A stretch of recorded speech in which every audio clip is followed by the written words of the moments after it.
बचपन से ही शिव को लेकर उनमें बहुत अधिक उत्साह और जोश था।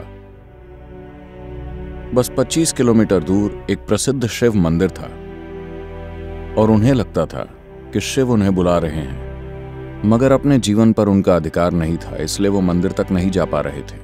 उन्होंने कई बार अपने जमींदार से प्रार्थना की, सिर्फ एक दिन के लिए मुझे जाने दीजिए, मैं मंदिर जाकर वापस लौट आऊंगा। जमींदार हमेशा कहता, आज निराई करनी है, कल खाद डालना है, परसों कोई और काम है, तुम्हें जमीन जोतना है।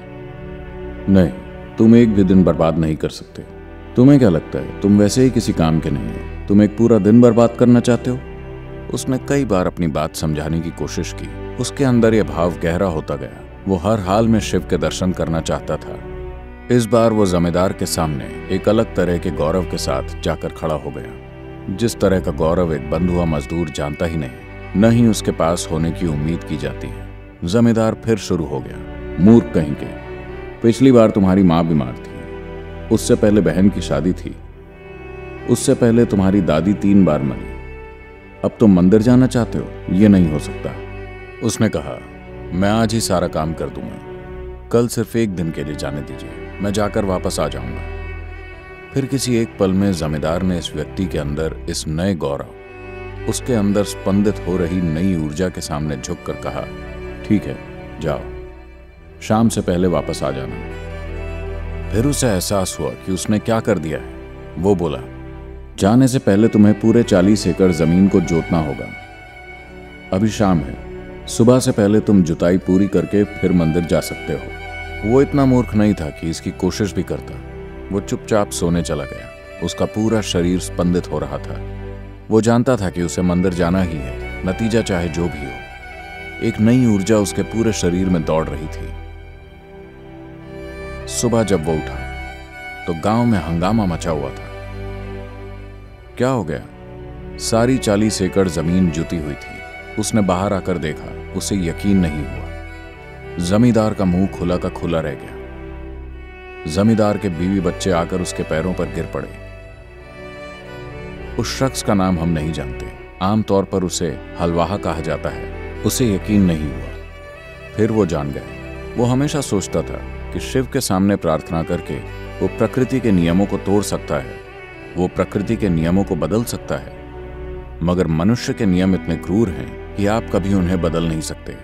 मगर यहाँ मनुष्य और देवता और प्रकृति सभी के नियम टूट गए थे। अचानक लोगों ने आकर उसके हाथों में चांदी के सिक्के रखे, किसी ने उसके हाथ में भोजन रख दिया, किसी ने उसे छड़ी पकड़ा दी और कहा, ये मंदिर जा रहा है, ईश्वर ने इसे चुना है। शिव ने खुद आकर 40 एकड़ जमीन जोत दी। आनंद से भरे दिल के साथ वो मंदिर गया, मगर एक अछूत के रूप में जीवन जीने के कारण वो भूला नहीं था कि वो मंदिर की देहरी पार नहीं कर सकता। वो वहीं खड़ा रहा। निश्चित रूप से लोग उसे मंदिर में नहीं घुसने देते। वो जानता था कि लोग नियमों को नहीं तोड़ेंगे, और वैसे भी वो सिर्फ एक बार शिव के दर्शन करना चाहता था। बड़ा सा नंदी जो रास्ते में बैठा था, वो नंदी एक ओर खिसक गया। बाद में लोग उसे नंदनार बुलाने लगे और वो एक प्रसिद्ध संत बन गया।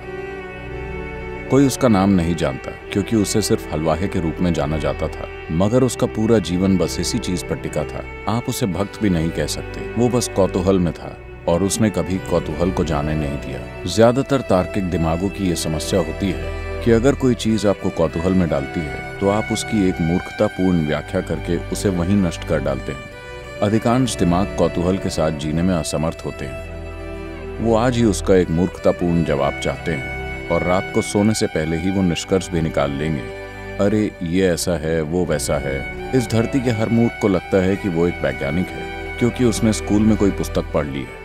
ये बेकार पुस्तक किसी काम की नहीं है। विज्ञान की दृष्टि से सोचने वाला कोई भी व्यक्ति अब इन मूर्खतापूर्ण चीजों को स्वीकार नहीं करेगा।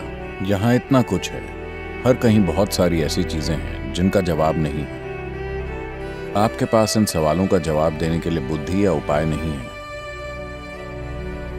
इसे स्वीकार करें। वही एक ईमानदार इंसान होता है जो जानता है कि उसे उत्तर नहीं पता। वो एक ईमानदार इंसान है जो एक मूर्खतापूर्ण तार्किक जवाब खोज लेता है। वो एक मूर्ख इंसान है, मगर उसे लगता है कि वो बहुत होशियार है। बस इसी चीज की जरूरत है। आपको बस इस कौतूहल के साथ जीना है। अगर आपके दिल में भक्ति है तो बहुत बढ़िया है, अगर दिल में भक्ति नहीं है आपका दिमाग आपको परेशान करता है तो बस कौतूहल बनाए रखिए, बस इसी की जरूरत है।